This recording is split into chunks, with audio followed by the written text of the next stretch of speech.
24-এ যে রক্তাক্ত গণ অভ্যুত্থান হয়েছিল, সেই গণ অভ্যুত্থানের অন্যতম একজন যোদ্ধা আপনাদের সংসদ সদস্য, আপনাদের নিশ্চয়ই মনে আছে ঢাকায় যখন ছাত্র নেতাদেরকে গ্রেফতার করে নিয়ে যাওয়া হয়েছিল, ডিবির হেফাজতে নিয়ে তাদের থেকে মুচলেখা নিয়ে আন্দোলনকে প্রত্যাহার করার জন্য চাপ প্রয়োগ করা হয়েছিল।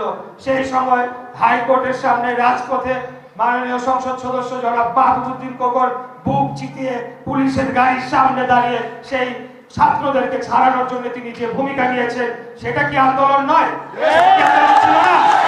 বিগত 17 বছর যাবৎ বিএনপি এবং সকল সমমনা দল যারা যুগপৎ আন্দোলন করেছে, কাঁধে কাঁধ মিলিয়ে আন্দোলন করেছে, সেই সময় যে শত শত হত্যাকাণ্ড হয়েছে, গুম খুনের শিকার হয়েছে, ইলিয়াস আলী, চৌধুরী আলম সহ বহু নেতৃবৃন্দকে গুম হতে চেয়েছে, সেটা কি এই 24-এর গণ অভ্যুত্থানকে ত্বরান্বিত করার জন্য, তার প্রেক্ষাপট রচনা করার জন্য কোনো ভূমিকা রাখে নাই? অবশ্যই রেখেছে। যে কথাটি আমাদের মাননীয় সংসদ সদস্য বলে গিয়েছেন,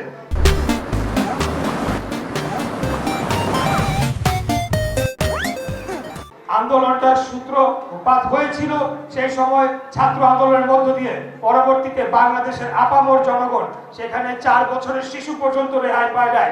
7 বছরের শিশু মায়ের কোলে সে গুলিবিদ্ধ হয়ে নিহত হয়েছে। শিশু তার বাড়িতে কেবল তার যে কি বলে জানলা দিয়ে উকি দিয়ে রাজপথে মিছিল দেখতে মুখ বের করেছিল, সেও গুলিবিদ্ধ হয়েছে, হেলিকপ্টার থেকে গুলিবিদ্ধ হয়ে মারা গিয়েছে। কিন্তু বাংলাদেশের জনগণ দমে যায় নাই।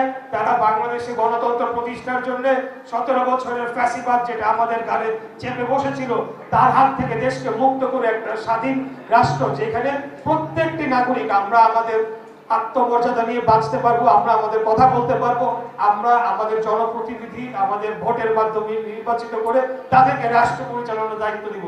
এই সকল কিছু অর্জনের লক্ষ্যে এবং বাংলাদেশকে যে একটা দাস রাষ্ট্রে বানানো হয়েছিল, বিগত 17 বছর পার্শ্ববর্তী রাষ্ট্রের একটা দাসে বানানো হয়েছিল এবং আমাদের দেশকে লুটপাট করে নেওয়া যা হচ্ছিল, সেখান থেকে মুক্তির জন্য 24-এ রক্তাক্ত গণ অভ্যুত্থান হয়েছিল। এই গণ অভ্যুত্থান হয়েছিল মুক্তিযোদ্ধার সন্তানেরা, তারা যথেষ্ট ভূমিকা রেখেছে। আমি অনেক এখানে অনেকেই আছেন যারা মুক্তিযুদ্ধের প্রজন্ম, মুক্তিযোদ্ধার সন্তান।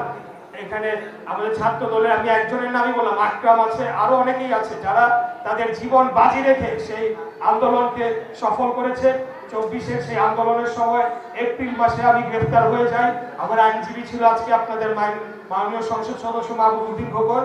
5 তারিখে গণ অভ্যুত্থান হয়ে যাওয়ার পর 6 তারিখে আমি কারাগার থেকে মুক্ত হই। আমি যখন জেলে ছিলাম তখন এখন যে আক্তার হোসেন আছে, এনসিপির আক্তার হোসেন আমাদের সংসদ সদস্য, তিনিও গ্রেফতার হয়ে আমার পার্শ্ববর্তী বিল্ডিং এ এসেছিলেন এবং তার সাথে আমার কথাবার্তা হয়েছিল। সেনাবাহিনী নিয়ে এসেছিল, আবার সন্ধ্যাবেলা তাকে নিয়ে যায়। তো এই সব বিষয়গুলোর সাথে আমরা ওতপ্রোতভাবে জড়িত। বাংলাদেশ জাতীয়তাবাদী দল তারা এই আন্দোলনকে সফল করার জন্য জুলাই মাস থেকে ছাত্র আন্দোলনের সাথে তারা মিশে গিয়ে এই আন্দোলনকে তার চূড়ান্ত লক্ষ্যে নিয়ে যাওয়ার জন্য বহু জীবন করেছে। আমাদের কেবলমাত্র ছাত্র দলেরই 148 জন পদধারী ছাত্র নেতা তারা জীবন দিয়েছে।